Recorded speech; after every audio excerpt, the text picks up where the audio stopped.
একজন মানুষ রমজান মাসে রোজা রাখে না, 5 ওয়াক্ত নামাজও পড়ে না, কিন্তু কয়দিন পর পর বড় আয়োজন করে ইফতারের সময় বিরিয়ানি খাওয়ায়, সবাইকে ডাকে, ছবি তোলে, দোয়া চায়, অথচ নিজের আমলের কোনো খোঁজ নেই।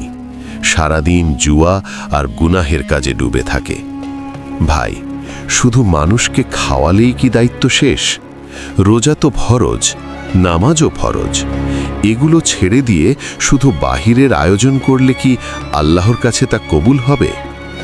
ইফতার করানো অবশ্যই সওয়াবের কাজ, কিন্তু নিজের ফরজ ইবাদত ছেড়ে দিলে সেই সওয়াব কি পূর্ণ হবে? রমজান আমাদের দেখানোর মাস না, বদলে যাওয়ার মাস। আগে নিজেকে ঠিক করি, গুনাহ থেকে তওবা করি, রোজা ও নামাজ ঠিক করি, তারপর দোয়া চাই। কারণ আল্লাহর কাছে গ্রহণযোগ্যতা আসে আন্তরিকতা আর আমলের মাধ্যমে, শুধু আয়োজনের মাধ্যমে না।